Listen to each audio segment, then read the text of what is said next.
بسم الله الرحمن الرحيم الحمد لله رب العالمين والصلاة والسلام على نبينا محمد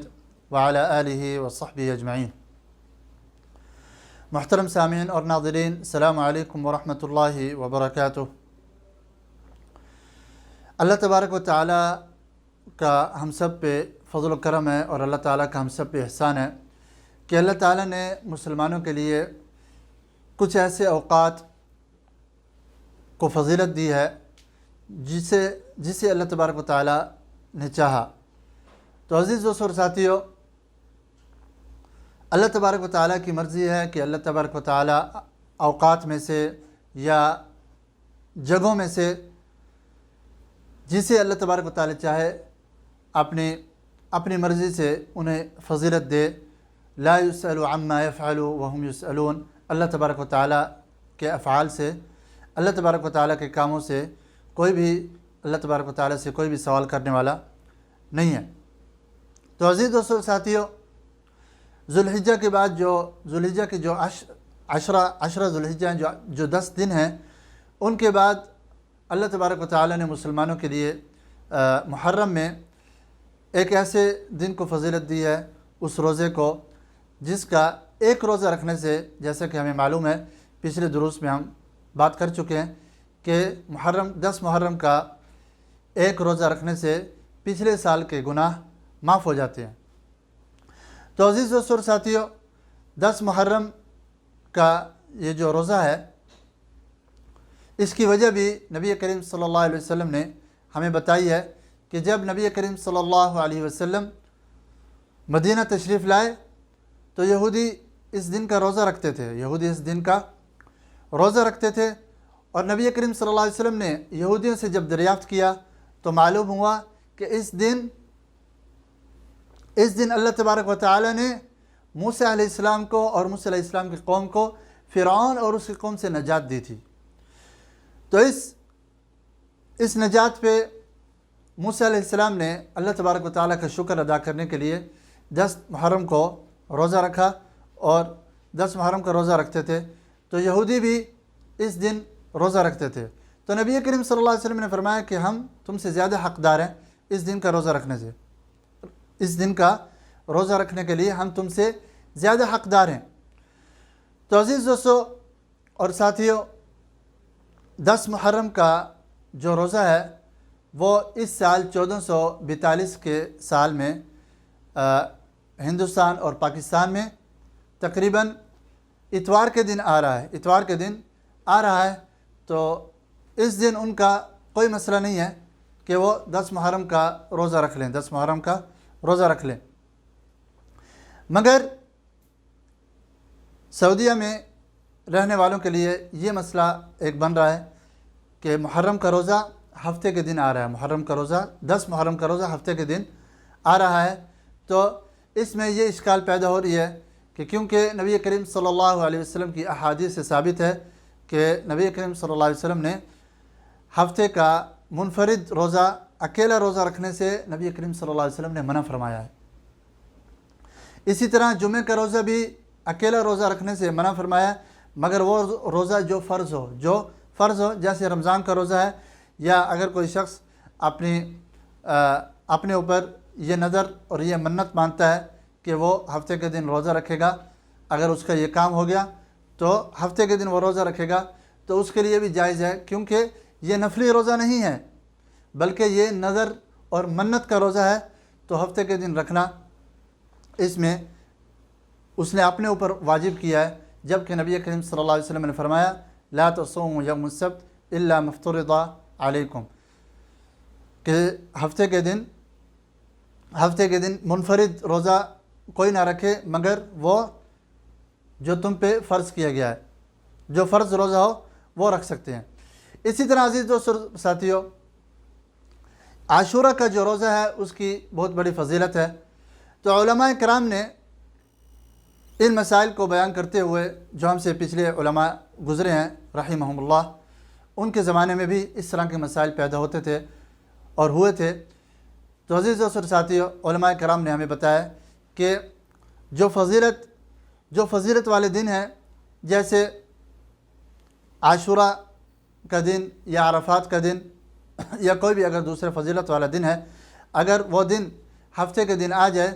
تو ہفتے کے دن کا روزہ ہفتے کی وجہ سے اور نفلی روزہ نہیں رکھا جائے گا، بلکہ اس دن کی جو فضیلت بیان ہوئی ہے عاشورہ کی یا عرفات کی، اس دن اس نیت سے روزہ رکھا جائے گا کہ ہم عاشورہ کا روزہ رکھ رہے ہیں۔ تو اس سے جو کراہت ہے، جو نبی کریم صلی اللہ علیہ وسلم نے جو منع کیا ہے، وہ ختم ہو جائے گی، کیونکہ ہم اس نیت سے روزہ رکھ رہے ہیں کہ ہم نے عاشورہ کا روزہ رکھنا ہے جو نبی کریم صلی اللہ علیہ وسلم نے ہمیں حکم دیا ہے۔ تو عزیز دوستو ساتھیو، اس طرح اس مسئلے کی اشکال ختم ہو جاتی ہے۔ جو مسئلہ پیدا ہوتا ہے کہ ہفتے کے دن کیسے روزہ رکھیں جبکہ ہفتے کا دن عاشورہ کا دن ہے، تو اس دن کس طرح روزہ رکھا جائے؟ تو عزیز دوستو ساتھیو، اس طرح یہ اشکال ختم ہو جاتی ہے، کیونکہ ہم نے جس نیت سے روزہ رکھنا ہے وہ بالکل مطلقاً نفلی روزہ نہیں ہے، بلکہ وہ ہم نے عاشورہ کی فضیلت سامنے رکھتے ہوئے عاشورہ کا ہفتے کا روزہ رکھنا ہے۔ اسی طرح عزیز دوستو ساتھیو، ان مسائل میں ہمیں یہ بھی جاننا ضروری ہے کہ یہ تو شروع میں نبی کریم صلی اللہ علیہ وسلم نے حکم دیا کہ عاشورہ کا روزہ رکھا جائے، مگر جب اسلام مکمل ہو گیا، اسلام کے شرائع مکمل ہو گئے، تو نبی کریم صلی اللہ علیہ وسلم نے عبادات میں اور عادات میں یہود و نصارہ کی مشابہت سے منع کیا۔ عبادات اور عادات میں یہود و نصارہ کی اور مشرکین کی مشابہت کرنے سے منع فرما دیا، اور فرمایا کہ من تشبہ بقوم فہو منہم، جو کوئی کسی بھی قوم کی مشابہت کرے وہ انہی میں سے ہوتا ہے۔ تو عزیز دوستو اور ساتھیو، ان احکام کو اور شریعت دین اسلام کے اس پہلو کو سامنے رکھتے ہوئے نبی کریم صلی اللہ علیہ وسلم نے اپنی آخری زندگی میں فرمایا لئن بقیت لأصومن التاسع، کہ اگر میں اگلے سال زندہ رہا تو میں ضرور 9ویں کا بھی روزہ رکھوں گا، 9 محرم کا بھی ساتھ میں روزہ رکھوں گا، تاکہ عبادات میں یہودیوں سے مخالفت ہو جائے، کیونکہ شروع میں دین مکمل نہیں ہوا تھا، مگر جب دین مکمل ہو گیا، جب یہ آیت نازل ہو گئی الیوم اکملت لکم دینکم واتممت علیکم نعمتی ورضیت لکم الاسلام دینا، جب یہ آیت نازل ہو گئی تو اس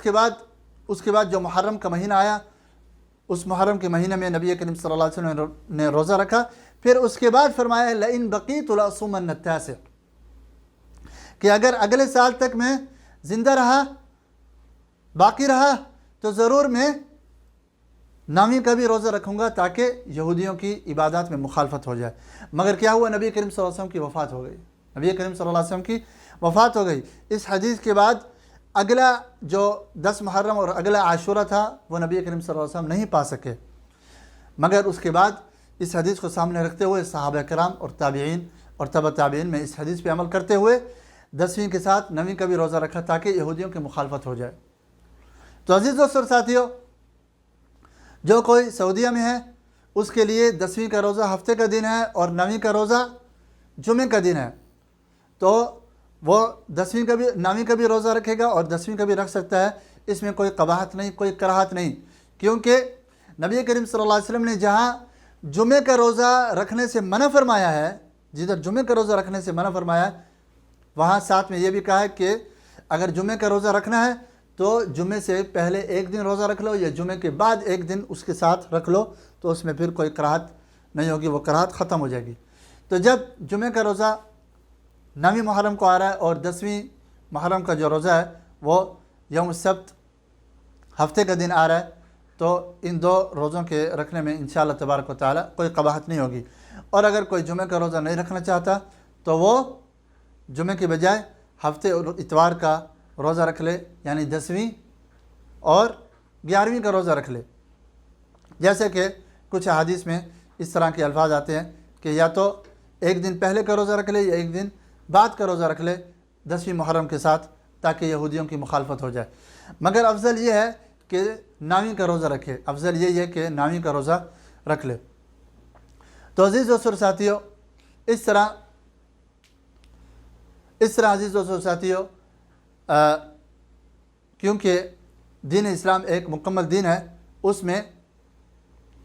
اس میں یہود و نصارہ کی مخالفت کا حکم دیا گیا ہے، نبی کریم صلی اللہ علیہ وسلم نے ہمیں حکم دیا ہے، اس طرح ہم نے روزہ رکھنا ہے۔ مگر اگر کوئی شخص اپنی استطاعت کے مطابق نویں کا روزہ نہیں رکھ سکتا اور 11ویں کا بھی روزہ نہیں رکھ سکتا، وہ کہتا ہے کہ میں اجر و ثواب کے لیے صرف ایک دن کا 10ویں محرم کا روزہ رکھ لوں، تو علماء کرام نے اس میں بھی یہ فتویٰ دیا ہے کہ انشاءاللہ تبارک و تعالی ایسے شخص کے لیے بھی کراہت نہیں، کیونکہ وہ حسب استطاعت اجر و ثواب بھی حاصل کرنا چاہتا ہے، مگر وہ 2 روزے ایک ساتھ نہیں رکھ سکتا اگر، تو صرف 10ویں کا بھی روزہ رکھ سکتا ہے، انشاءاللہ تبارک و تعالی اسے اجر و ثواب مل جائے گا۔ مگر مکمل اور کامل جو ثواب ہے وہ یہی ہے کہ اس سے پہلے بھی روزہ رکھا جائے۔ تو یہ چند مسائل تھے جو عاشورہ کے روزے کے متعلق تھے۔ اللہ تبارک و تعالی سے دعا ہے کہ اللہ تعالی ہم سب کو دین میں سمجھ عطا فرمائے۔ اللہم فقہنا فی الدین وعلمنا الکتاب۔ اور اللہ تبارک و تعالی سے یہ بھی دعا ہے کہ اللہ تعالی ہمیں سننے سے زیادہ عمل کی توفیق عطا فرمائے۔ وصلی اللہ وسلم وبارک علی نبینا محمد وعلی آلہ وصحبہ اجمعین۔